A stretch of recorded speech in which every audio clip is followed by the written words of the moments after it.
Boa noite para quem é de boa noite, bom dia para quem é de bom dia. Meu nome é Chico Inácio e começa agora mais um Tiaguinho é melhor que Stravinsky. Seu podcast de música e política onde Mozart encontra Exu, o Ganzá encontra o fagote, da valsa ao maracatu, do concerto ao pagode. Neste episódio piloto estou junto dos meus sócio-fundadores do podcast, Gustavo Araújo e Lucas Pierre. Vamos nos apresentar, dizer quem somos e a que propósito viemos. Vamos discutir também as nossas trajetórias musicais, as diferenças e peculiaridades entre o ensino formal e não formal de música e o porquê da faculdade de música ser um ambiente altamente excludente para o restante da população. Vamos indicar e discutir 2 textos que tratam da história da educação musical no Brasil e, por fim, comentar sobre algumas notícias bizarras do mundo da música. A gente pede primeiro a compreensão de vocês. É a primeira vez que gravamos e editamos um podcast. Nossos áudios ainda não estão com a melhor captação do mundo, mas estamos trabalhando para melhor atender. Então, um beijo para todo mundo e bora pro episódio.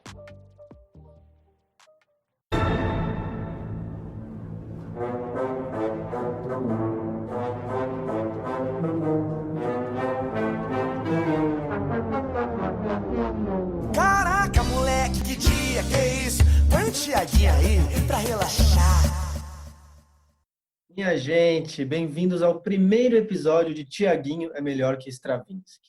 Tenho aqui ao meu lado o ex-conselheiro da página Dicas do Dolinho, professor e chorão, no pior sentido da palavra, Gustavo Araújo. Dá um alô pra galera aí, Gu. Salve, amiguinhos e amiguinhas! Também ao meu lado está o canceriano mais fofo e sentimental. Ex-violonista de concerto, atual violonista de boteco, baixista e professor Lucas Pierre. Alô, pessoal, tudo bom? Temos também aqui o violônico internacionalista, professor de muitos guris de São Paulo, o capoeirista que sabe todos os sambas do mundo, Chico Inácio. Axé, obrigado, galera. Quanta honra. Merecido. Esse podcast, galera, ele foi criado com o intuito de discutir questões que sempre incomodaram a gente no mundo da música. Questões como o preconceito de parte do nosso senso comum com certos gêneros musicais, a estrutura excludente do nosso sistema educacional como um todo e como isso afeta o direito ao ensino de música e entre outros assuntos. Esse nome do podcast é uma provocação, então eu vou logo perguntando pro Gu. Tiaguinho é melhor que Stravinsky? Polêmica! Daí que a gente parte para essa discussão. Claro que a gente está comparando coisas incomparáveis, mas é como se a gente estivesse cutucando aquela pessoa tensa, purista. Isso nasceu de uma grande zoeira entre 2 pessoas com vivência em música erudita, um purista que eu falei, e um outro que tem vivência de música popular, mas tem muita experiência com música erudita. Um que tem uma tendência mais de reverência, né, à música erudita, à cultura erudita, e o menosprezo à cultura popular, e o outro que tem uma zoeira ácida, que gosta de cutucar as pessoas mais cricas. A gente sabe que as nossas preferências emergem de filtros, de critérios escolhidos ou induzidos por mil motivos, vivências, experiências. O que você valoriza na música ou o momento em que a música está? Você quer dançar ou você quer analisar a harmonia? Você quer refletir numa letra ou você quer pescar umas frases melódicas para colocar no seu repertório de clichês? Você quer relaxar simplesmente ou você quer pegar referências de mixagem? Você quer ouvir a história em uma canção, uma crônica, enquanto faz faxina, um som instrumental enquanto você estuda? Então, o Tiaguinho é melhor que o Stravinsky em vários sentidos, em muitos sentidos, e para muita gente. O Stravinsky pode ser que seja melhor que o Tiaguinho em outros momentos, embora eu não o conheça direito. Fica essa pergunta aí, né? Tiaguinho é melhor que o Stravinsky? Bom, para começar, aqui no Brasil, quem é Stravinsky, né? No nosso cotidiano, na cultura desenvolvida aqui, ele não é muito relevante, se você for ver. O cara é um russo, nascido ainda no século XIX. Eu sei que a produção dele está no século XX, né? Mas faz tempo. Para você conhecer o que o cara fazia, para se situar no que ele fazia, no mínimo aqui, no país que estamos, ou você estuda música orquestral, ou você curte muito isso, ou você estuda balé, algo bem específico, vindo tudo de uma cultura europeia. Já no Brasil, todo mundo conhece o Thiaguinho, ele trabalha com uma estética super produzida, mas uma estética mais inteligível na nossa realidade. Pô, o cara ganhou fama, bicho. Sacou? Sabe, a galera conhece mesmo. Eu sei que o Brasil é grande pra caramba, né? A música do Sul é diferente da música do Norte. Tem o pagode do Thiaguinho, tem o pagode de 30 anos atrás com o Reinaldo, com Fundo de Quintal. Tem o pagode baiano, que é outra brisa, né? Só pelo nome a gente tem várias variáveis e referências culturais distintas. Mas, assim, se você for ver o que faz mais sentido pra gente, apesar de termos dimensões continentais, várias vertentes culturais, Thiaguinho está muito mais próximo da nossa realidade. A gente percebe que mesmo com tudo isso, o Thiaguinho se comunica mais com a gente do que a Sagração da Primavera, por exemplo. Se a música é comunicação nesse aspecto, o Thiaguinho é melhor no nosso contexto. Mas para mim mesmo, assim, é impossível se comparar. É tudo questão de contexto, a gente está comparando diferentes realidades, diferentes épocas, diferentes estéticas, com origens culturais diferentes. Para mim não tem uma resposta. Aqui no Brasil, pensando na música como um produto de venda, com certeza o Thiaguinho é melhor, né?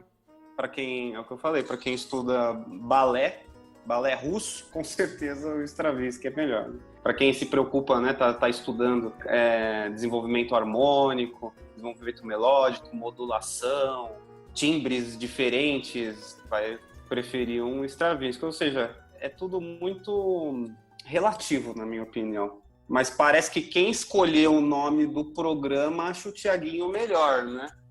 Eu acho que é isso, ela é uma falsa questão que ao mesmo tempo ela revela muitas coisas.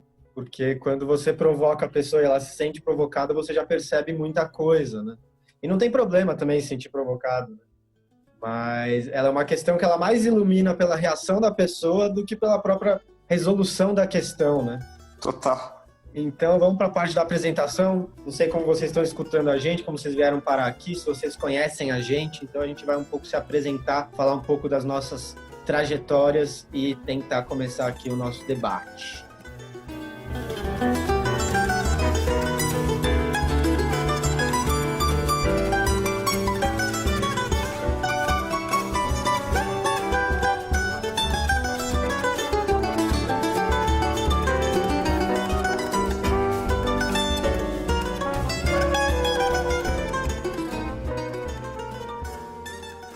Então agora o Luquinha foi o último a falar, eu vou perguntar primeiro para ele. Luquinha, se apresenta um pouco, fala um pouco sobre você, sua trajetória, o que te trouxe até aqui e tudo mais.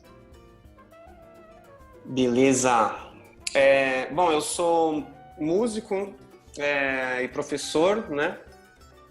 Eu tenho a minha formação musical é pela Unesp, né? Eu fiz licenciatura em música aqui no campus da Barra Funda, em São Paulo, mas eu já estudei história, eu sou formado em história pela PUC também, apesar de eu não me considerar um historiador, né? Mas eu já caminhei por esses campos de conhecimento aí.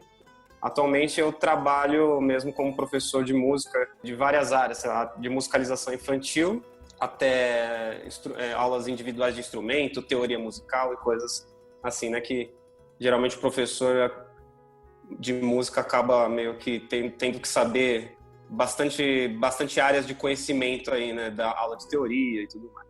Eu estudei desde criança, né, enfim, eu fiz uma prova nem sabia direito o que era aquilo, mas eu fiz uma prova de música e acabei entrando na ULM, né, eu tinha, sei lá, 9 anos. E eu fiquei um tempo lá, estudei bastante lá, acabei fazendo violão erudito e me formei quando já era EMESP, né. Eu fiquei muito tempo nesse meio erudito na minha vida, sabe? E uma coisa que eu penso agora falando, eu era meio que a importância, pelo menos na parte de instrumentista, né, que a gente dá para interpretação, para a técnica, né, na hora de tocar, a gente acaba deixando de lado muitas questões fundamentais assim da música, como se pensar a música mesmo, né? Até questões sociais, de você estar com seus amigos e fazer um som despretensiosamente. Eu perdi a conta, a quantidade de vezes que eu fiquei tocando violão sozinho no meu quarto e ninguém ouviu. Eu nem toquei para ninguém também, ficava meio assim. Mas enfim, eu fiquei nesse meio durante muito tempo da minha vida e ao longo, quando a gente vai crescendo, né, a gente vai conhecendo pessoas e tal, eu acabei entrando mais em contato com a música, né, popular, tanto na hora de, sei lá, de brincar mesmo com a molecada, ou na hora de dar aula mesmo, né? Na hora de dar aula para criança, pelo menos, né, dificilmente eu vou passar um bar, sei lá.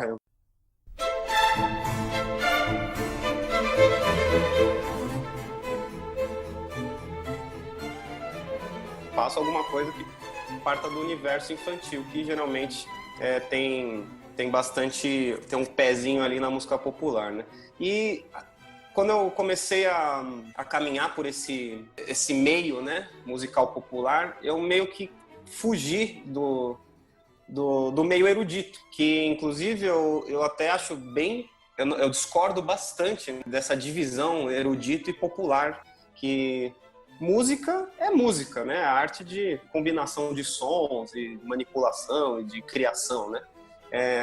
E essa divisão ela veio para hierarquizar, né? Basicamente, o que é culturalmente, ou melhor, o que tem uma qualidade cultural maior ou não, né? Então, esse é erudito, o cara estudou pra caramba, e o cara é erudito, entende? Aquele é popular, né? Aquele ali não sabe muita coisa, ele vai de ouvido, né? Eu já cansei de ouvir isso até na faculdade, na Unesp, né?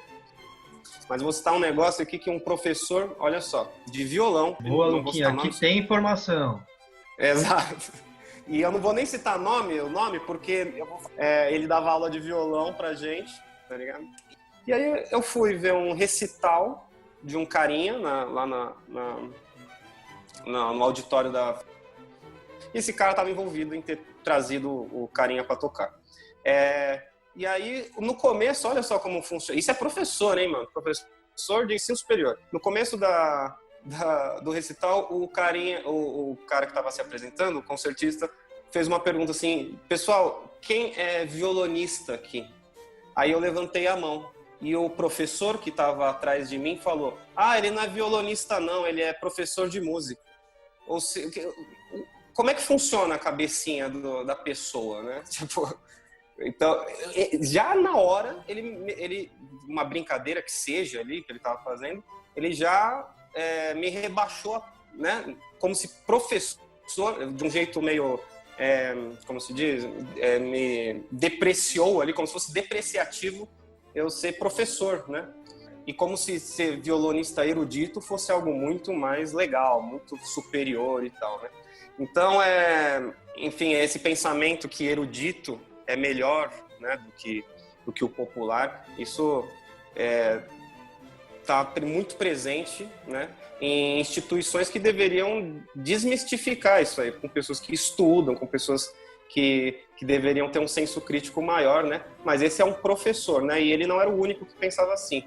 Né? Conheço pessoas, inclusive, do meio erudito que tocam popular e escondem no meio erudito que tocam popular. Não é bizarro isso, cara? Isso é bizarro, cara. Muito esquisito, isso é louco. É muito esquisito, né?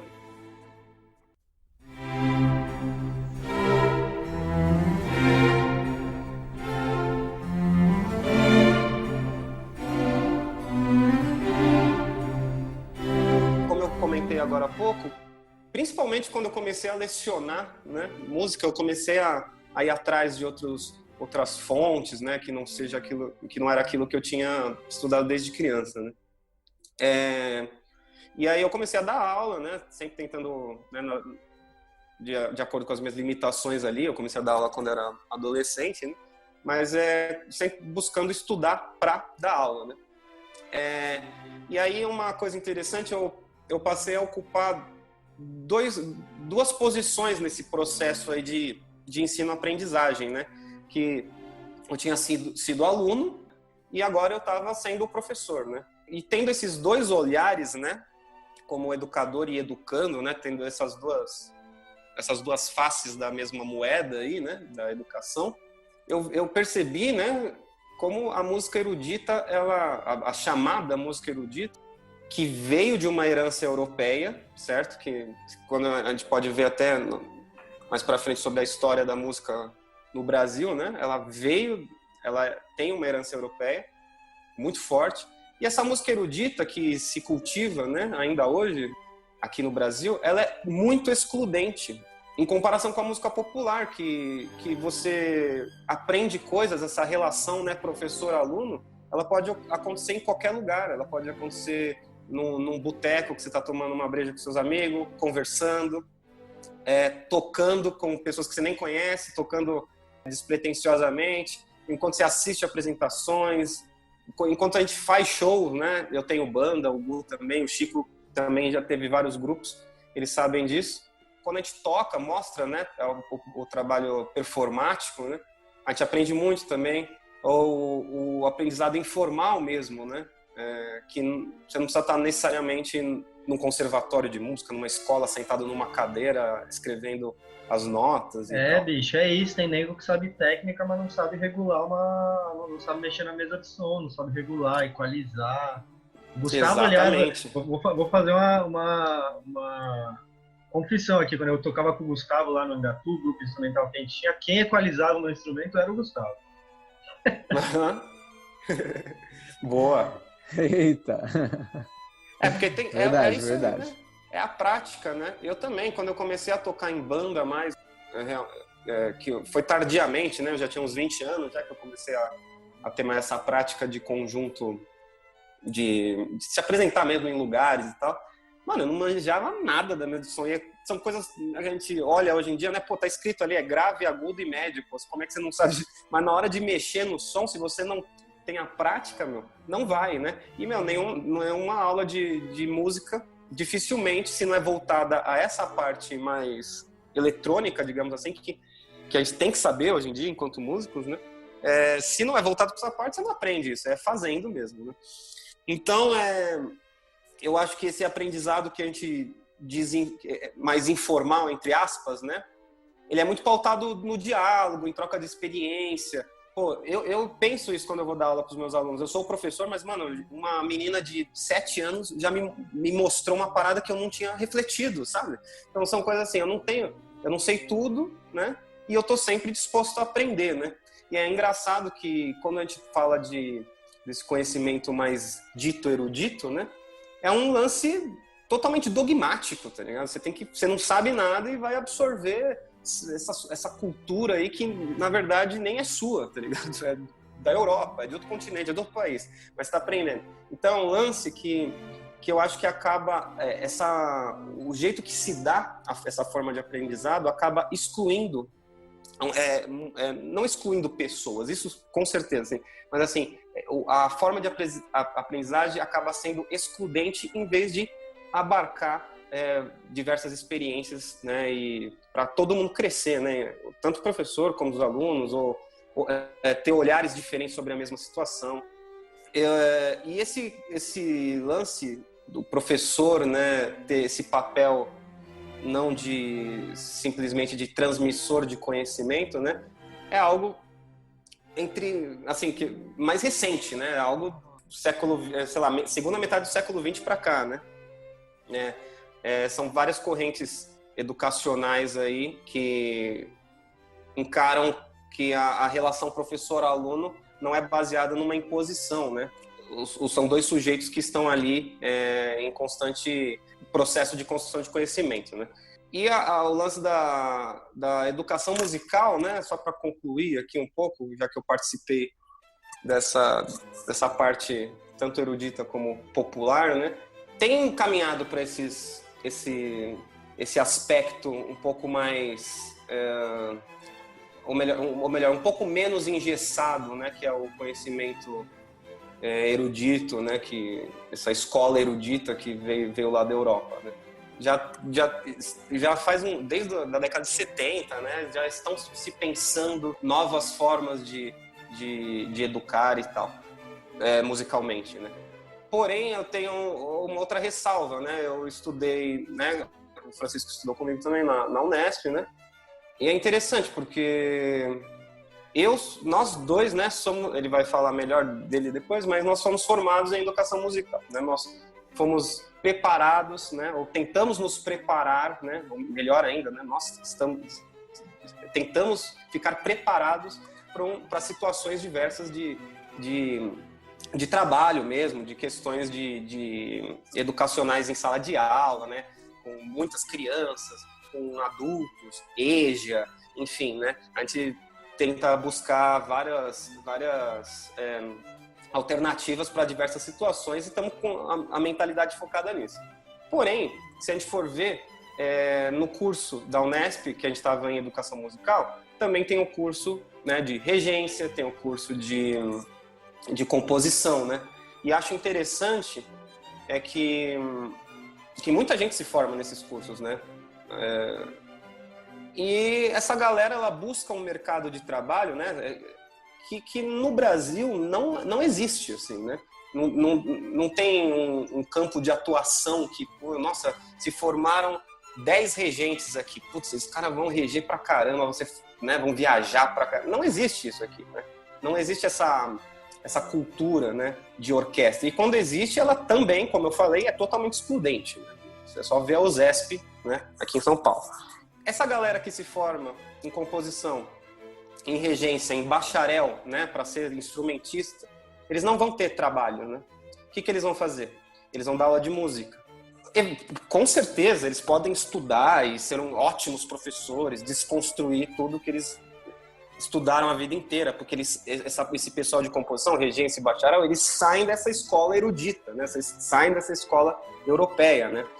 Com um pensamento, né? Com essa questão que eles estudaram, eles são culturalmente não superiores, não sei se eles pensam assim, na verdade, mas eles são culturalmente ricos, né? Em cultura, né? Digamos assim, e aí eles perpetuam esse conhecimento cultural erudito, né? Excludente, eles perpetuam isso. E é esse pessoal, cara, que vai dar aula, mano, com a gente, né? Esse pessoal que vai dar aula com a gente. É um pessoal que ainda, provavelmente até ele entrar numa sala de aula e ver que o buraco é muito mais embaixo, ele não abriu a cabeça dele.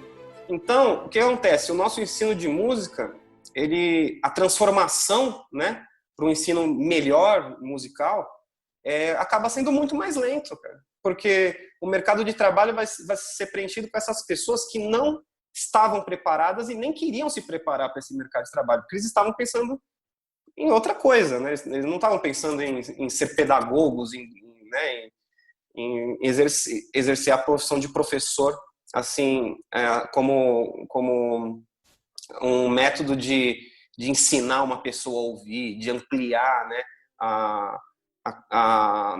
o repertório, né, enfim, de começar a pensar diferente, né, basicamente isso.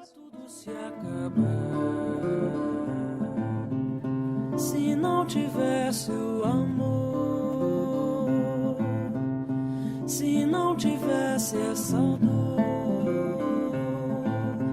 e se não tivesse o sofrer. Bom, pessoal, é isso. Acho que eu falei demais. Falou bonito. Só uns apontamentos em relação ao que o Lucas falou. EJA, a hora que ele falou da educação EJA, a educação de jovens e adultos, tá, gente? Para quem não é tão envolvido aí no... boa.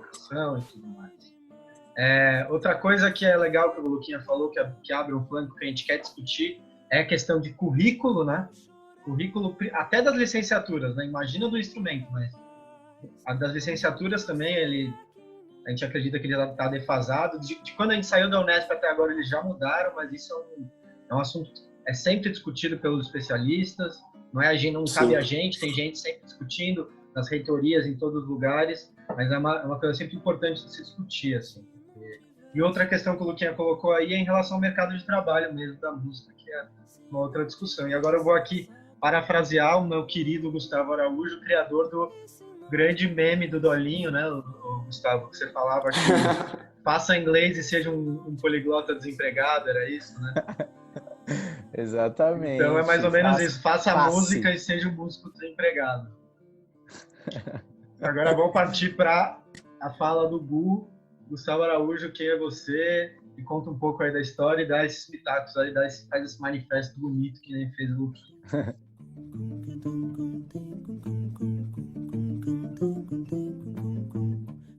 Dá para pegar até o gancho desse lance do mercado de trabalho, que eu acho que foi em 2013 que rolou aquela lei nacional lá de obrigatoriedade de música nas escolas, né? Depois a gente pode confirmar. A LDB, Lei de Diretrizes e Bases. LDB. E aí saiu isso em 2013, eu lembro que até algumas universidades, faculdades particulares mesmo lançaram alguns cursos assim rápidos, né, de 2 anos e tal. Enfim, em tese abririam muitas vagas, né? Acabou não acontecendo, mas deu uma ampliada, né? E aí é isso, tem muita gente formada em música, mas sem essa pegada, esse clima educacional, assumindo vagas. E existem pessoas que têm uma pegada pedagógica até intuitiva e tal, e que acabaram assumindo, né, algumas vagas dessas. O meu caso é mais ou menos esse, e eu posso começar pelo começo. Então, eu tive o primeiro contato com música na igreja, né? Na igreja católica. Eu comecei a tocar violão, fazer aula numa turma de 15 pessoas, e aí 15, 20, era bastante gente. E aí foi passando e alguns foram ficando, até que ficaram, sei lá, 5 pessoas e tal. E a gente acabou criando um vínculo bem legal com o professor, né? Esse professor é um cara...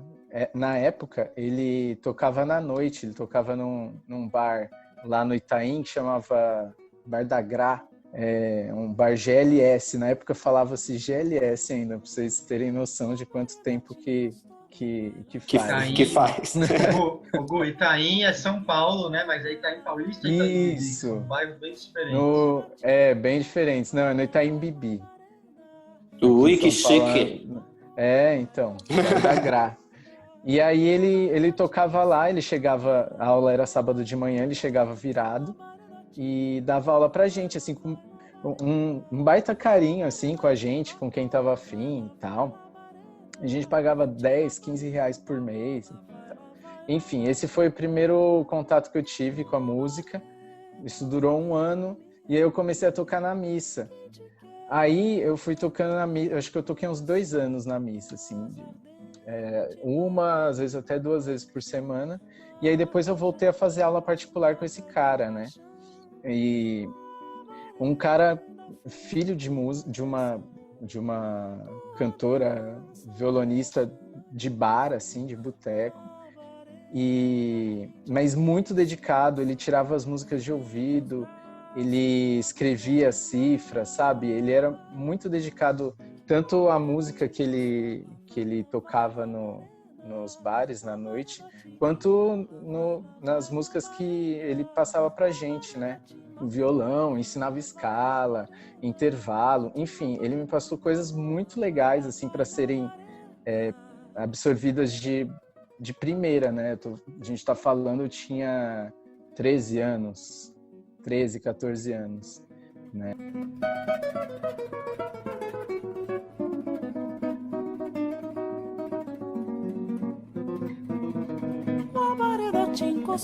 E aí beleza, fiz um tempo de aula com ele, aí parei de novo, assim, fiquei muito tempo sem ter aula nenhuma de música e só tocando com a galera, fazendo som na calçada e depois da missa, tocando uns pop rock, umas MPBs e tal.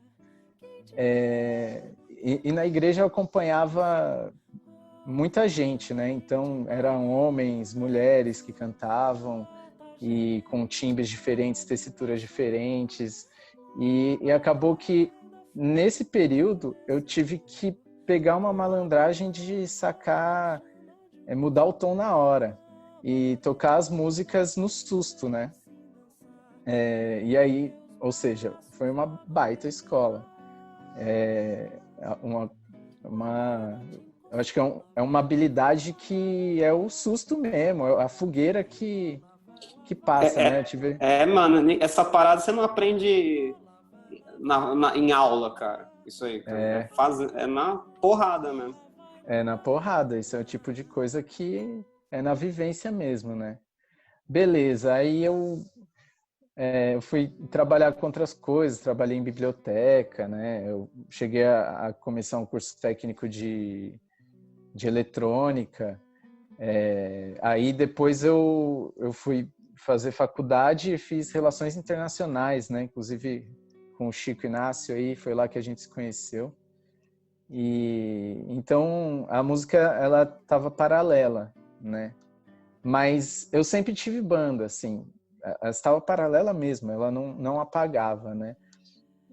Aí eu cheguei a fazer uns cursos livres, tipo no Sesc Consolação aqui em São Paulo, né? No Centro experimental de música, né? Se não me engano, em que eu aprendi modos e intervalos, dei uma aprofundada em intervalos, enfim, dei uma expandida também, um curso de 6 meses, uma vez por semana, que deu uma bala, assim, para muita coisa para eu estudar e absorvendo durante o tempo, né?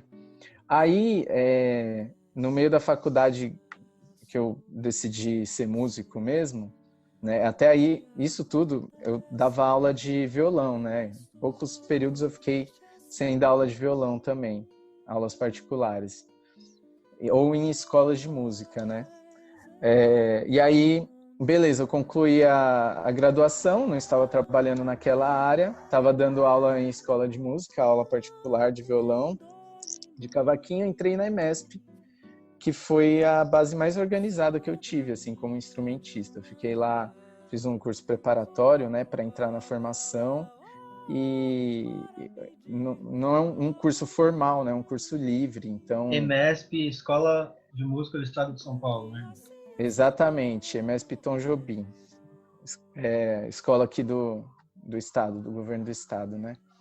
Aí, até aí, foi a base mais organizada que eu tive, musicalmente, né? Beleza, aí eu optei, eu não sei se eu posso dizer que eu optei, assim, mas eu não me interessei em fazer uma faculdade de música, porque eu achava que eu precisava da rua mesmo, eu precisava de experiências de fogueira, né? Eu acho que eu acostumei com a fogueira, eu acho que ela sempre ajuda, né? E aí eu vivi alguns anos assim, né? Tocando forró também, toquei um tempo no Odo Forró, uma banda, a gente circulou, enfim, a banda me sustentava, foi uma época que eu parei de dar aula. Aí eu saí e nisso eu comecei a pensar num diploma, assim, em música, né? Eu pensei que era a hora disso acontecer. Aí eu fui fazer a especialização em canção popular, né? Na Faculdade de Santa Marcelina, aqui em São Paulo também.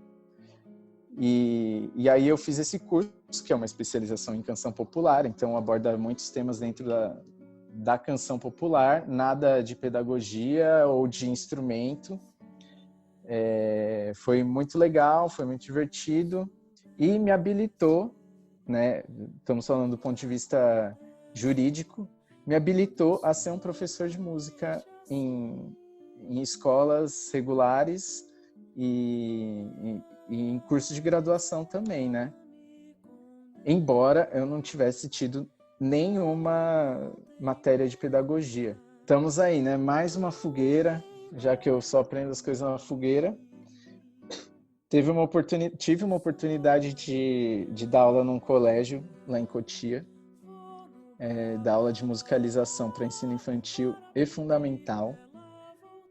Aí algumas pessoas me ajudaram muito, assim, trocando ideia. Inclusive, eu conversei com o Chico já estava o Chico e o Luquinha já estavam, né, na licenciatura, enfim, já estavam até para se formar, provavelmente, não me lembro, isso foi 2016. E aí o pessoal da escola me deu algumas coisas para ler e eu fui conversando com as pessoas até chegar na sala de aula e tomar aquele baque, aquele susto e começar a aprender na prática como funciona a musicalização infantil, né? Foi um processo difícil, eu acho que quando você vem da noite para dar aula assim, sem um preparo formal, é um baque muito forte, assim. Mas eu acabei gostando, né? Eu insisti, acabei gostando e até hoje faço isso com muito prazer, assim. É uma parte da minha vida que eu valorizo muito. Aprendi como pessoa, aprendi como músico, inclusive, e principalmente como educador musical, né? E essa noção de que é um eterno aprendizado, porque cada dia acontece uma coisa, cada dia a turma está de um jeito, cada turma é de um jeito, cada situação é única e enfim, os cursos, as brincadeiras, as músicas, o jeito de fazer os jogos musicais foram muito também na fogueira. Eu acho que essa é a escola da minha vida. Até agora foi sempre assim. O amor só é bom se doer.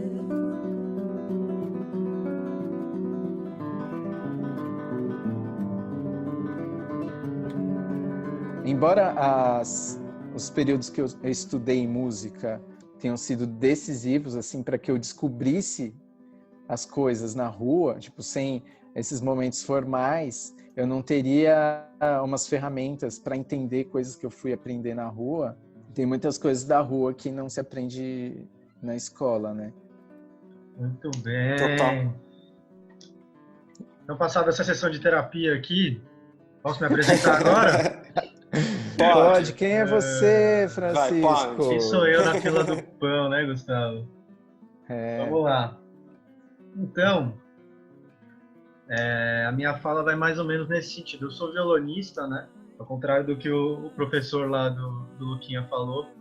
Eu sou o que eu quiser. Sou violonista, licenciado em música pela Unesp e também sou bacharel em relações internacionais pela PUC. Então, eu conheci o Luquinha lá nos corredores da PUC. Nunca se falou. Verdade. E depois que conhecer o Luquinha na Unesp, a gente logo se juntou, porque a gente era os mais velhos ali, né? Já era a segunda faculdade e tal. Se encontrou lá.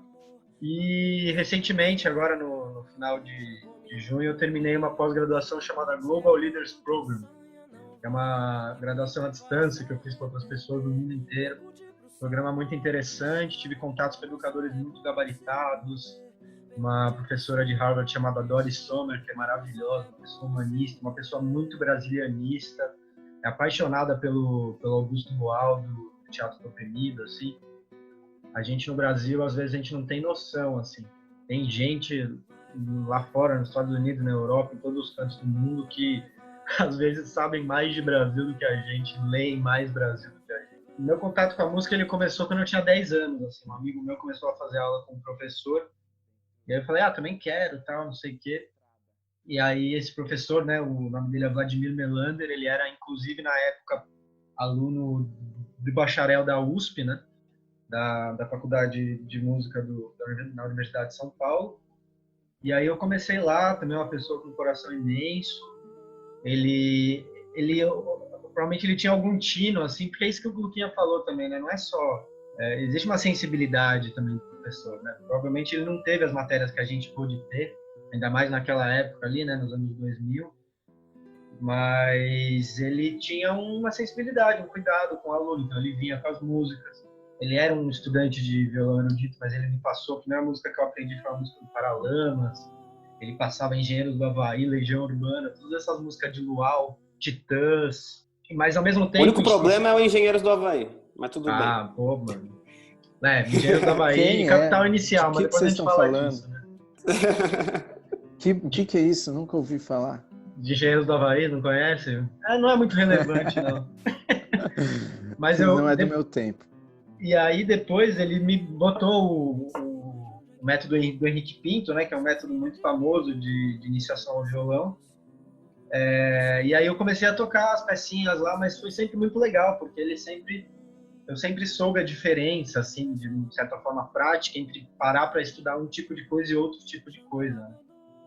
Aí depois, quando eu era adolescente, eu devia ter uns 15 anos, eu fui pra guitarra, toquei em banda de hardcore, colei no Hangar 110, andava de skate. Comecei a entender que a música era também instrumento de luta social, de protesto, toda aquela fuleiragem de adolescente, né? Aliás, outro dia eu tava assistindo aí a live do Dead Fish, que eu ouso dizer é a melhor banda de rock do Brasil, entendeu? Olha, Não vem o Gustavo aí com as suas coisas intelectuais aí, essas vanguardas, que pra mim... Ué, não era o Engenheiros do Havaí, não? A melhor? Não.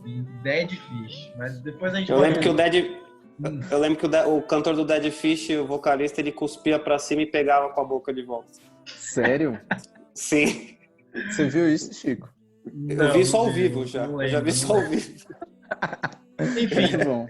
depois eu voltei um pouco mais ao violão, né? E aí comecei a estudar mais os ritmos brasileiros, em particular o samba, durante a minha primeira graduação, né? Então a PUC lá com o Luquinha foi uma escola também, né? Porque tinha os meninos lá da geografia que eles tinham o Geo Samba. Eu era Sim. muito amigo deles e tal, e eu que em certo momento comecei a levar o Geo Samba. Mas lá eu conheci Sim. o Jorge, né? O Thiago Nogueira, que era o violonista Sim. lá do samba do Bulho. Aprendi muito com ele, aprendi muito de olhar ele tocando as baixarias de violão e tudo mais, né?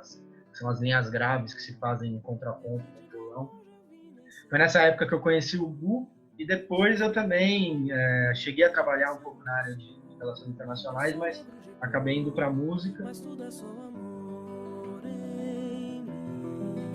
Tudo é só amor para mim. Xangô a Godô, hoje é tempo de amor. E aí é isso, né? Conheci esse mundo todo, atuei na noite também, tocava em bar, feijoada, festa de aniversário, casamento.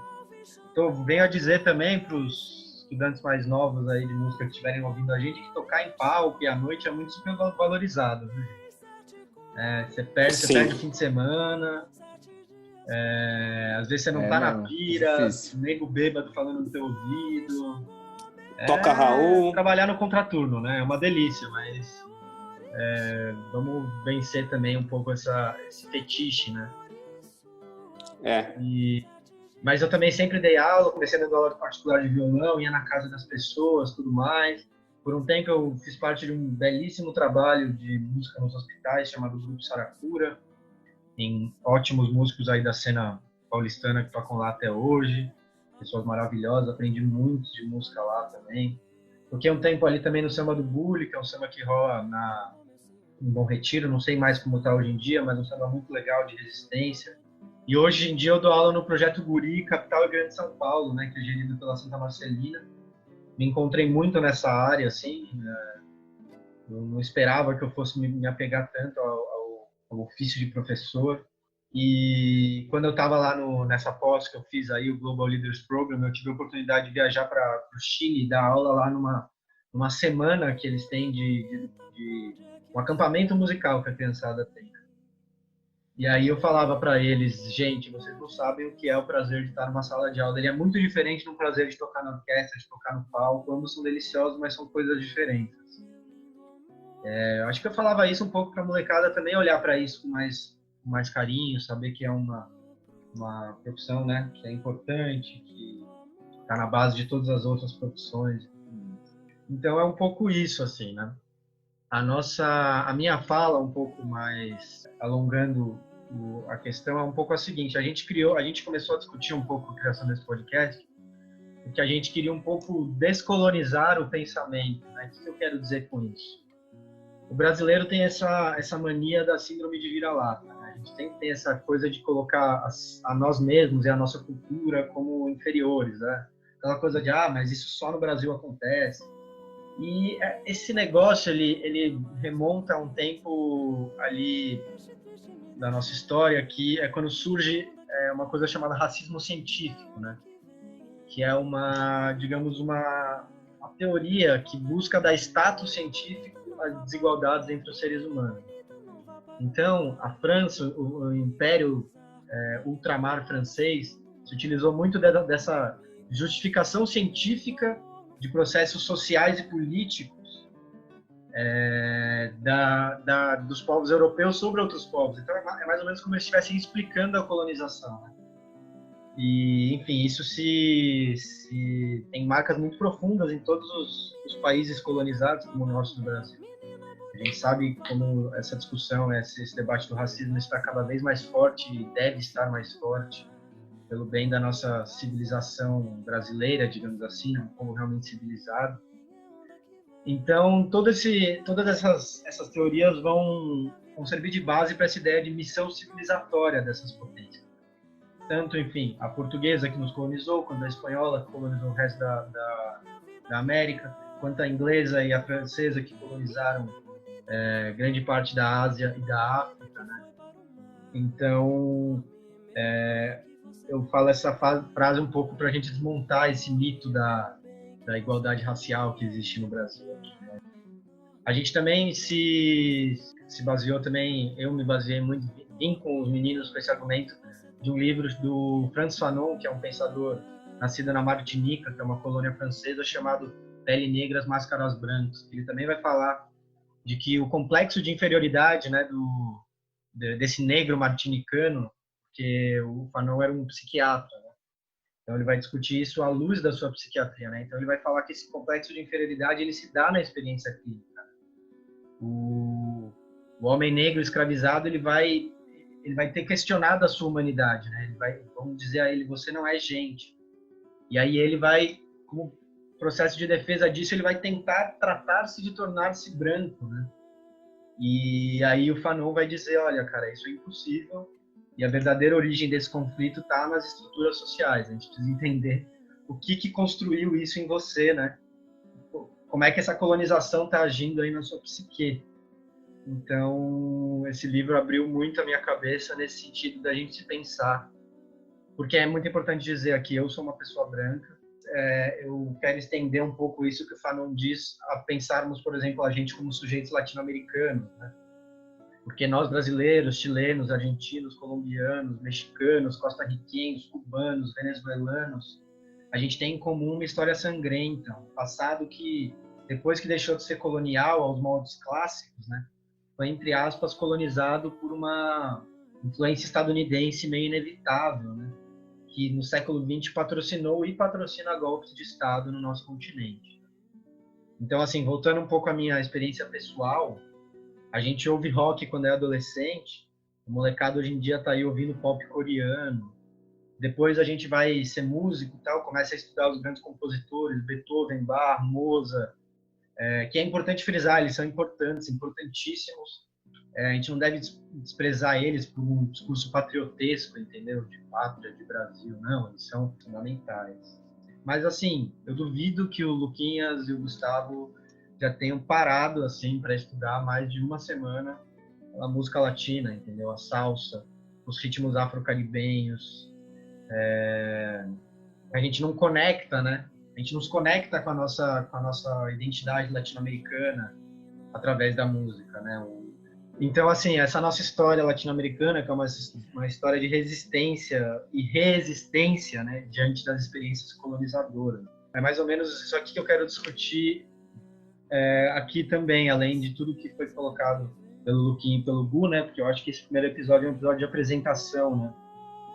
Então é isso, assim, eu até escrevi uns nomes aqui pra gente nunca esquecer, né? Por mais Joãozinho 30, grande carnavalesco, por mais Aldir Blanc, que a gente perdeu esse ano dolorosamente, por mais Lamartine Babo, que é um compositor maravilhoso, compôs todos os hinos dos times cariocas, por mais Zeca Pagodinho, sabe? A gente está nesse momento que o povo quer derrubar estátuas, né? Então acho que está na hora da gente simbolicamente também derrubar algumas estátuas e substituí-las por outras mais representativas, mais próximas da gente, que falam mais a nossa língua. Lembrando, sabe? Substituir, mas assim, saber que as outras também devem ser estudadas, devem ser olhadas, devem ser vistas, mesmo as mais atrozes, mesmo as que não representam muito a gente. Então é isso, assim, a gente está, para não falar também que eu só estou falando de homem, Chiquinha Gonzaga, Mercedes Sosa, né? Ederaldo Gentil, que é um cara que eu estudo aí. Clementina. Então, a última coisa que eu queria dizer aqui é assim, como diz o nosso Assis Valente, né? Imortalizado na voz também do nosso saudoso Moraes Moreira, chegou a hora dessa gente bronzeada mostrar seu valor. A gente está aqui para isso. Eu fui à penha e pedi a padroeira para me ajudar. Criminoso tupim tem pintura saia.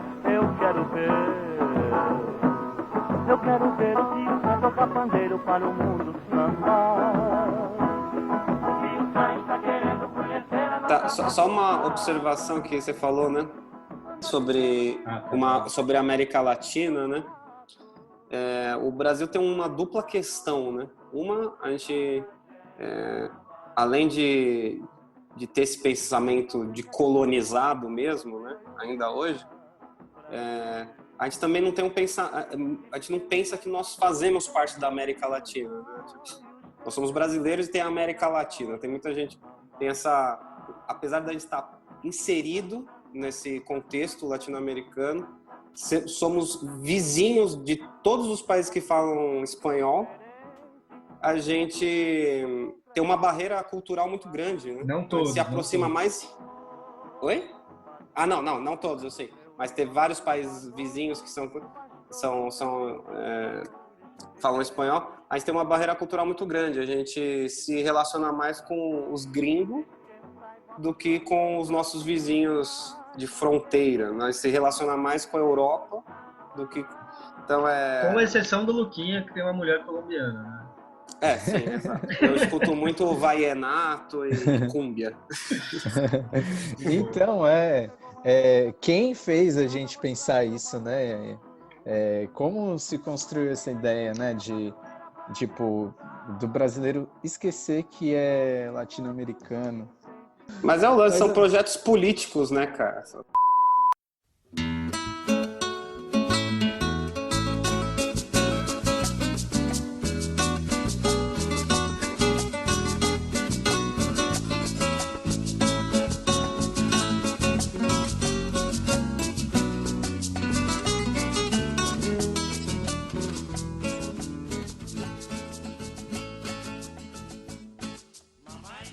Bom, galera, esse é o momento do programa onde a gente vai sugerir e comentar textos do universo acadêmico para que a gente possa elevar o debate e não falar só baseado no nosso senso comum e na nossa experiência, mas também baseado em pesquisas, em pessoas que viveram isso com maior profundidade e também buscaram elevar esse debate para uma seara mais científica. Então a gente vai falar sobre 2 textos hoje. O primeiro chama A Educação Musical no Brasil, da professora Alda de Jesus Oliveira. É uma professora que ela é pianista e ela é doutora em Educação Musical pela Universidade do Texas, em Austin, Estados Unidos. Formada em licenciatura pela Universidade Federal da Bahia, atualmente ela é professora aposentada dessa mesma universidade e presidente do Centro de Produção, Documentação e Estudos de Música Sonare. Esse texto aqui, ele vai falar da história da educação musical no Brasil de uma forma concisa. A educação musical no Brasil, ela basicamente vai ter 5 momentos diferentes. A gente tem no nosso período colonial um momento em que a educação ela serve a propósitos políticos e religiosos para a catequização das populações originárias aqui dos indígenas. Os atores principais dela eram os padres da Igreja Católica, os padres jesuítas.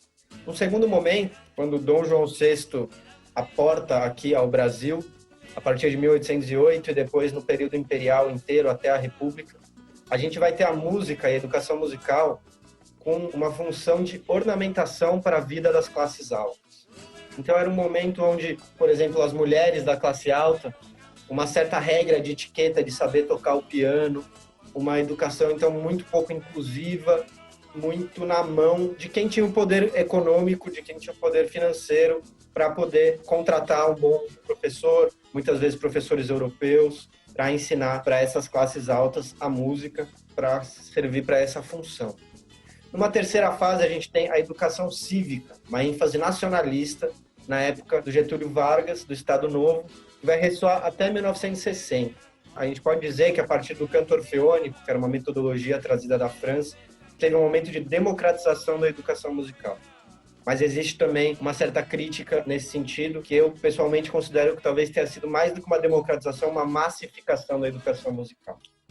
Num quarto momento, a gente vai ter a música mais com uma função estética, separada do social.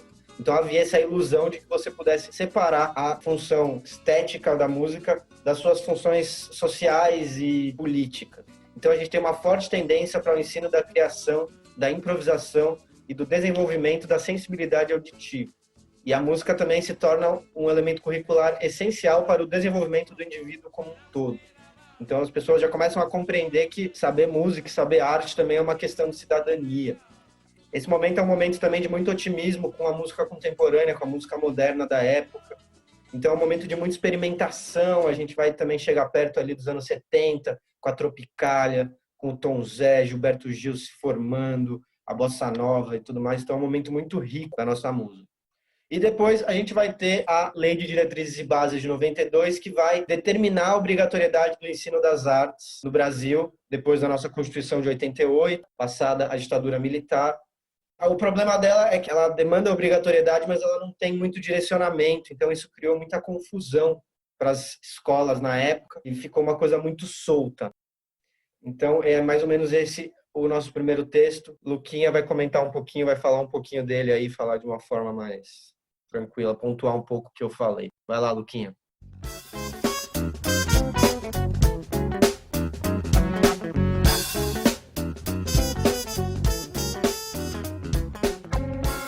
Bom, primeiro de tudo, esse texto, assim, ele cumpre a função dele, né? Um ótimo resumo sobre a educação musical no Brasil. E apesar de ele não analisar diversas variáveis, como nós vamos ver no segundo texto, que o Brasil é um país enorme, de proporções continentais, então é bem complicado estabelecer uma única história, né, que dê conta disso tudo. Mas, assim, enquanto resumo, a gente vê de onde saiu essa nossa educação musical. A origem desse ensino é a aculturação do indígena, ou seja, um projeto político super agressivo, né? Veio a família real, que aumenta esse processo de secularização do ensino. O Francisco mesmo diz, no texto ele fala, não era moda ter piano em casa nessa época. Mas quem é que tinha um piano no século XIX? Quem é que ia assistir a ópera do Carlos Gomes? Quem é que ia estudar no Conservatório do Rio de Janeiro? Então, através desse texto, a gente pode perceber que o processo educacional no Brasil ele foi fundamentado em bases colonizatórias. Isso é interessante porque, paralelo a todo esse processo de desenvolvimento dessa educação musical, tem o desenvolvimento de outra cultura musical, em paralelo a esse processo colonizador, que é super rico e é plural, que ainda hoje a gente vê dificuldade de utilizar em sala de aula. Eu gostei de uma parte aqui do texto que eu vou até citar. Fala-se da beleza do nosso folclore e da nossa modernidade pujança, mas na hora e na vez de aplicação curricular, volta-se ao do ré mi, à pesquisa de som e ao cai-cai balão. Ou seja, nós estamos com esse estigma, né, cultural aí, que é essa educação eurocêntrica. Por conta disso, os professores ainda hoje, né, sentem essa dificuldade de utilizar a própria cultura brasileira. Apesar de, assim, é até recente, né, novas formas de educação musical na história da música, mas ainda hoje a gente tem essas questões. Sim. Só fazer uma última análise. Eu acho que esse texto mostra um pouco um processo que a gente pode chamar aqui de uma democratização capenga. Acho que como tudo no Brasil, mais ou menos, que é democratizado, na verdade. Então, assim, a gente tem uma abertura. Ali em 1841, o Francisco Manuel da Silva, que é compositor do nosso hino, ele consegue, né, que a obrigatoriedade do ensino musical fosse passado de mãos mais privadas aí, dos padres da igreja, dos professores particulares para o Estado, com a Escola de Música do Rio de Janeiro. Mas ainda assim, é aquela coisa, né, de que é democratizado, mas não é, porque no fim das contas é muito difícil entrar nas escolas, nos conservatórios. É que nem a democratização do ensino público aqui, né, na universidade pública. É democratizado, mas não é, né? Porque quem passa é quem quem tem a possibilidade de estudar e passar no Enem e tudo mais. Exatamente. Pela metade. Então, o que aconteceu na LDB de 92 é que ela determinou a obrigatoriedade do ensino das artes sem uma política séria e consistente de direcionamento de metodologias e uma melhor distribuição dos recursos no território brasileiro. Então, para terminar, aqui a Alda fala: será que dependeremos da tenacidade e fidelidade de alguns poucos que acreditam no valor da música no processo de educação brasileiro? Ou algum dia teremos uma política séria, educacional, que acredite nas artes como elemento essencial para o desenvolvimento do indivíduo? Ou seja, até que ponto a gente vai ter salvadores da pátria, Vila-Lobos e tudo mais, indivíduos tentando fazer isso, ou quando a gente vai ter um processo social onde a sociedade compreenda mais a importância e valorize na praxis mesmo, né, na prática, essas políticas. Vamos empacotar aqui, passar. Gu, tem alguma coisa para comentar desse texto, rapidinho? Só para falar que as coisas são feitas para falar que fez, entendeu? Para falar que rolou uma tentativa de ampliação da educação musical, assim como tantas outras coisas que são feitas pela metade.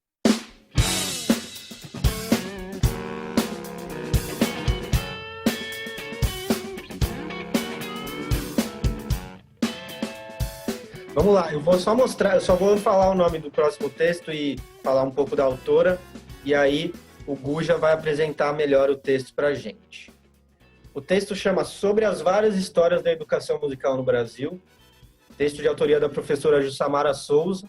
Ela é doutora em educação musical pela Universidade de Bremen, na Alemanha, e professora titular do Instituto de Artes da Universidade Federal do Rio Grande do Sul. Então também é uma professora que está aí há muito tempo nesse debate. Gu, pode tacar fogo, como diria Zeca Pagodinho. Esse texto é de 2014, né? E ele vem como uma sugestão de pesquisas. Considerando a pluralidade de culturas e de estruturas desse país gigante, que é o Brasil, ela dá uma ampliada na visão das educações musicais.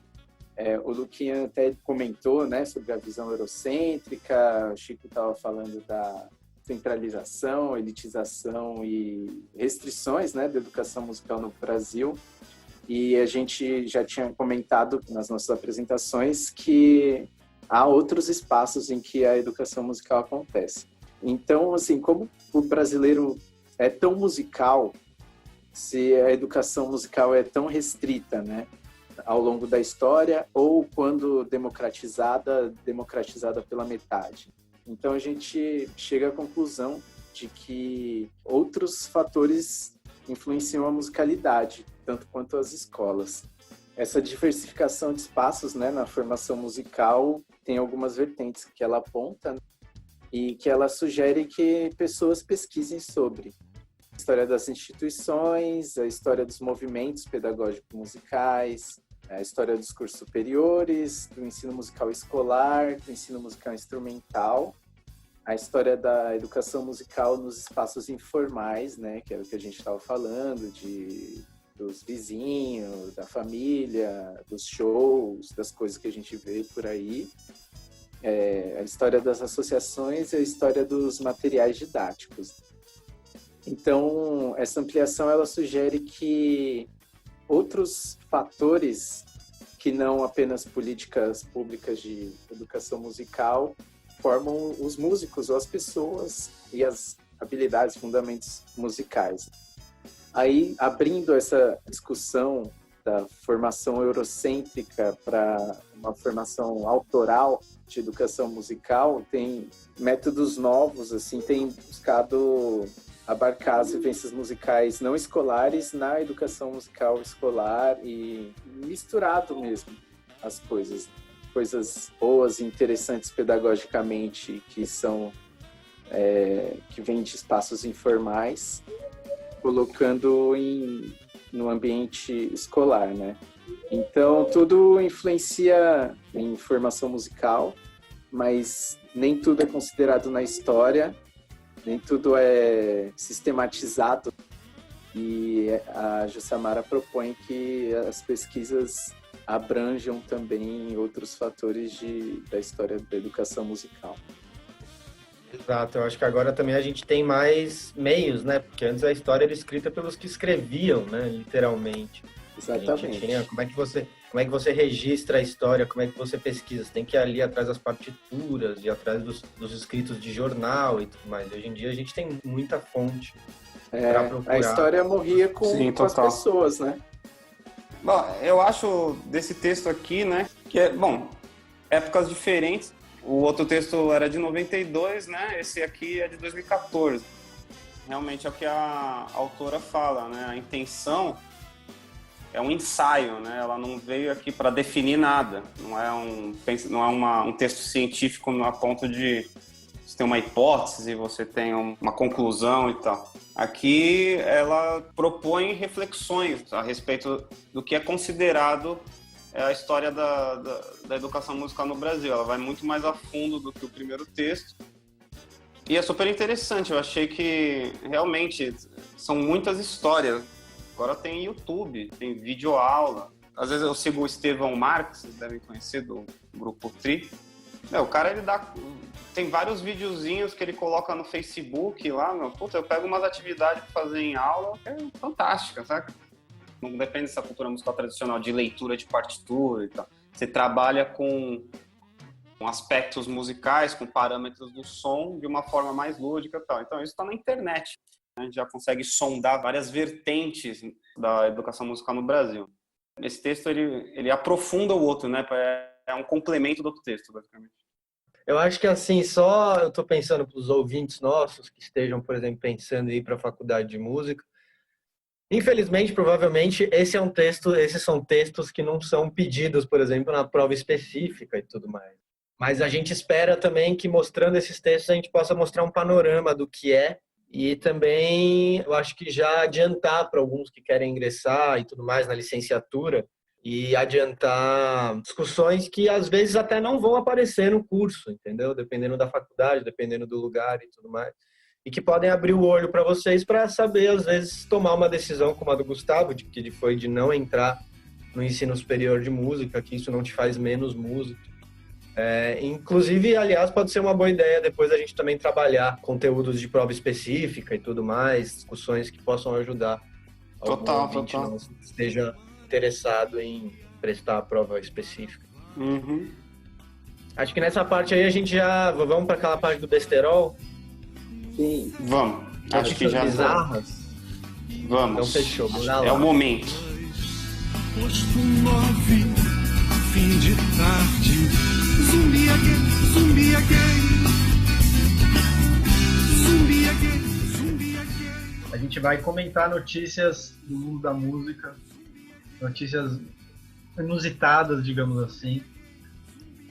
Cada um de nós pesquisou uma, a gente vai ouvir, porque eu pelo menos não vi as notícias que o Gu e o Luquinhas trouxeram aqui.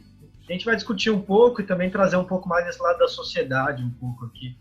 Não ficar tanto nessa discussão da música, da educação musical, e tentar um pouco trazer um pouco esse lado da sociedade também no debate. Posso começar? Pode. Então, a minha maravilhosa aqui é uma banda que, assim, o Gu deve gostar muito. Se ele não gosta de Engenheiros do Havaí, chamada Jota Quest.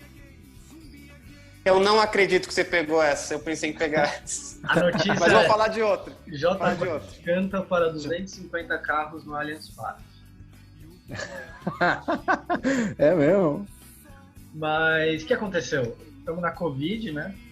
A arena do Palmeiras, né, o Allianz Parque, ele é um lugar que não se sustenta só com futebol, ele precisa ter os eventos. Então, os caras fizeram essa coisa de fazer um show drive-in. Olha isso, você vê como que é um evento inclusivo, né? O ingresso para ver cada banda custava entre 450 e 550 por carro. E aí você poderia acomodar até 4 pessoas no carro. Em vez das palmas, né, que não poderia ser ouvido, eles acenderam e apagaram os faróis e fizeram um buzinaço em vez de bater palma. Podia fazer um buzinaço no show inteiro. Gente. E aí vamos lá, né? Vamos pensar.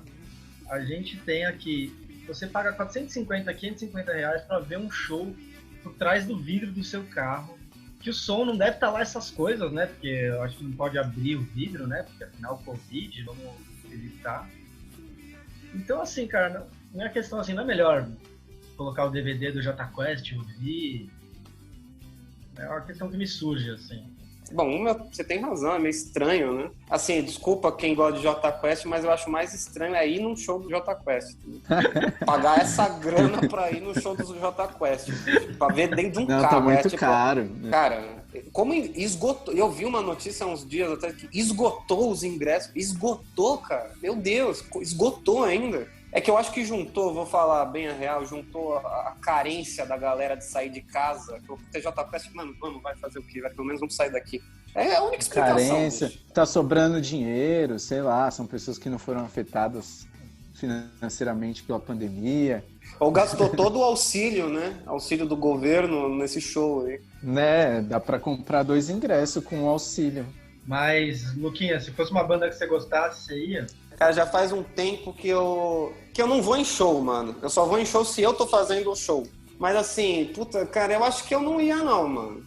Eu acho que eu não ia não. Eu acho meio estranho isso aí. Eu já fui em alguns shows na minha vida e o da hora é o contato, né? Você tá lá, sentir a vibe, sentir a vibração do som mesmo, porque você tá num show, principalmente eu imagino num estádio de futebol, né?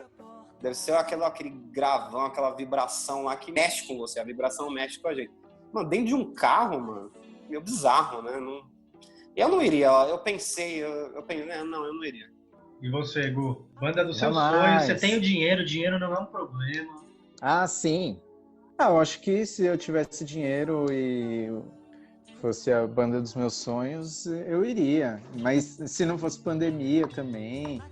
Às vezes é melhor ver uma live mesmo, buscar um show antigo, né? Um DVDzinho, ouvir o disco mesmo.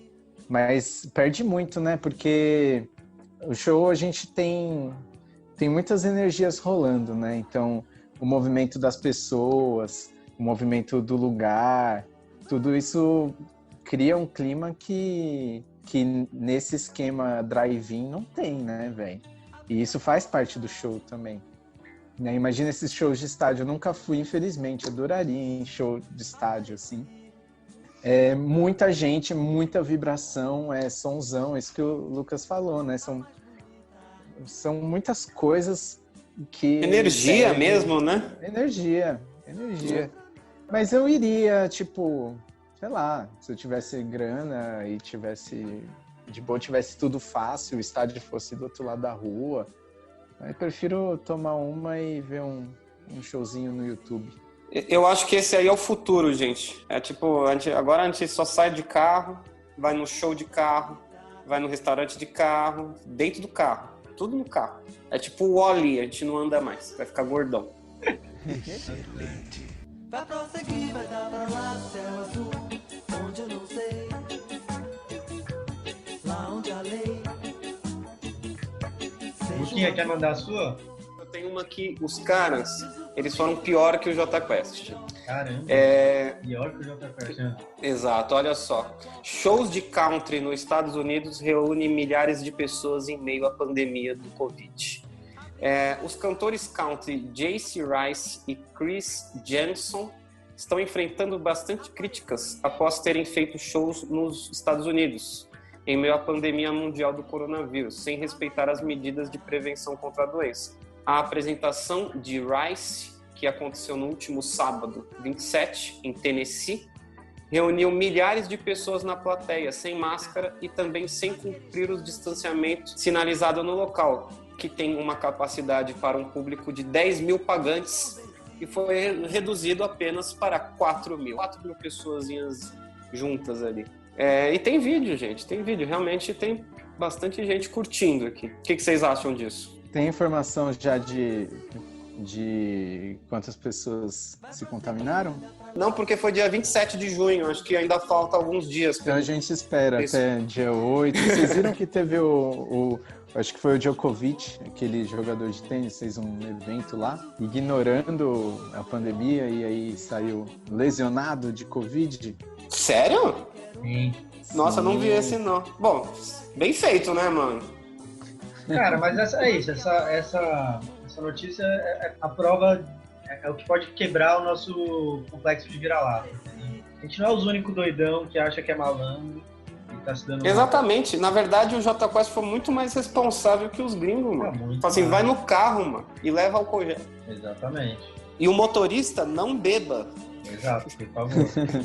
Sim, não, eles fizeram... A gente tá meio que pegando no pé do Jota Quest, assim, mas se tem um jeito de fazer alguma coisa hoje, é o jeito que eles fizeram. Não, claro.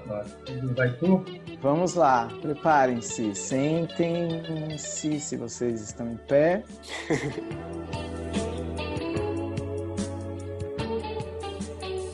Gente, isso é revolução, hein? Vamos lá. Fãs de K-pop emergem como força política nos Estados Unidos, mas causam preocupação na Coreia do Sul. Eles podem ter planejado estratégia para esvaziar comício de Trump. Gente, cara, eu acho que eu vi isso aí, hein? Eles esvaziaram o comício do Trump, entendeu? Sim, isso eu vi, isso aí é real, mano. A gente falou que a gente queria discutir essa questão, né, de como o rock virou uma coisa careta, né? E agora o pessoal que tá fazendo movimentação política são os K-popers, né? K-popper, mano. Pois é. E genial, eles compraram as paradas e não foram, mano. Deixaram o bagulho vazio, mano. Mano, não, demais, cara, demais isso. Alguns fãs de música K-pop com conhecimento de tecnologia surgiram como atores cada vez mais ativos na política norte-americana. Mas no local de nascimento do gênero, os fãs sul-coreanos têm receio de que seus artistas favoritos sejam atraídos para disputas partidárias no exterior. Fãs de artistas do pop sul-coreano, incluindo o BTS, que é o maior, né?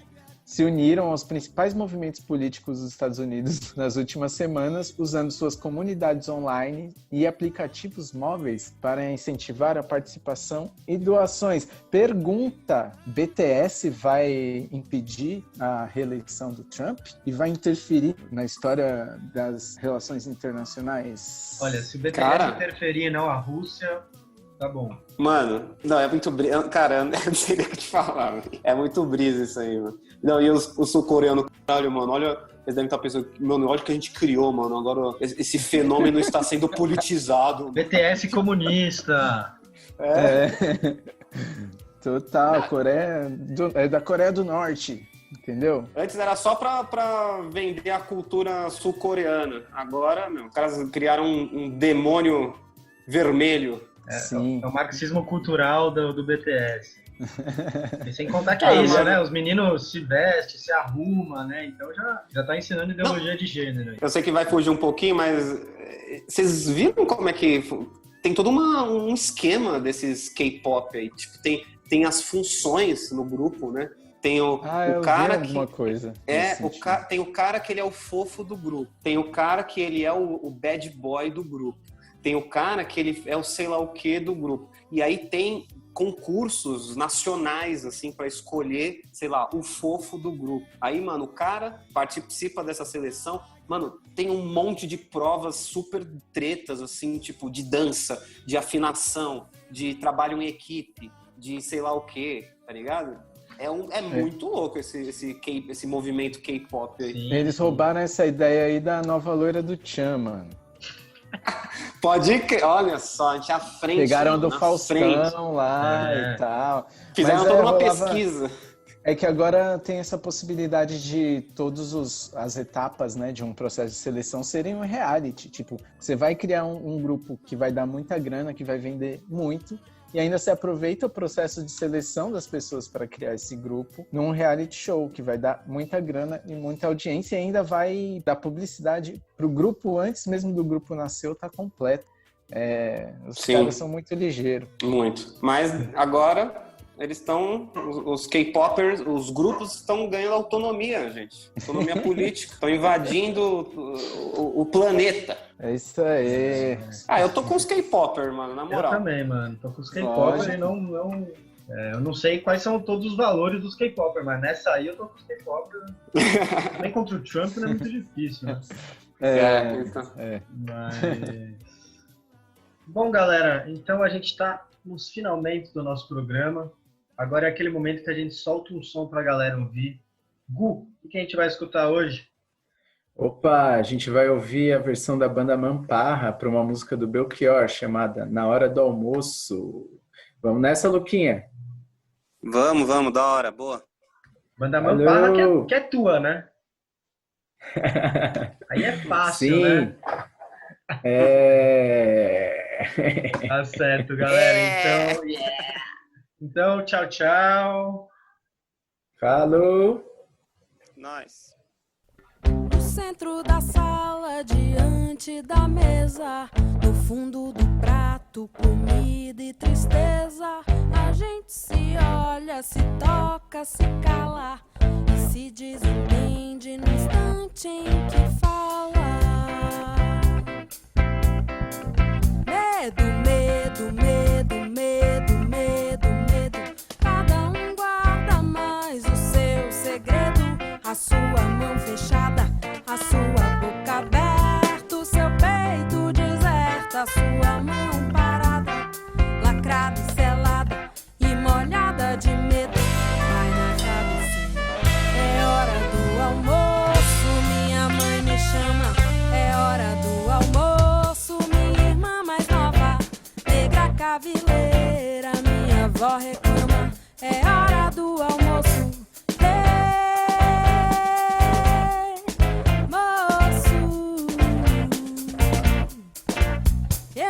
Sou bem moço pra tanta tristeza. Deixemos de coisas, cuidemos da vida.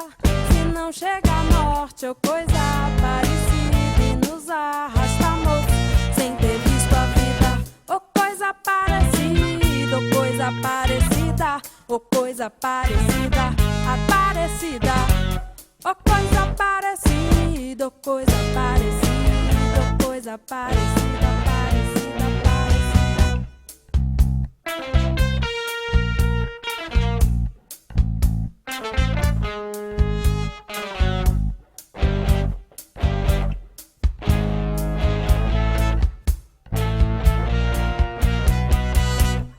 No centro da sala, diante da mesa, no fundo do prato, comida e tristeza.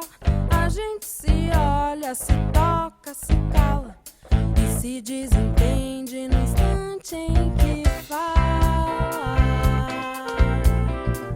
Medo, medo, medo, medo, medo, medo. Cada um guarda mais o seu segredo. A sua mão fechada, a sua boca aberta, o seu peito deserto, a sua mão parada, lacrada, selada e molhada de medo. Vai na cabeça, é hora do almoço.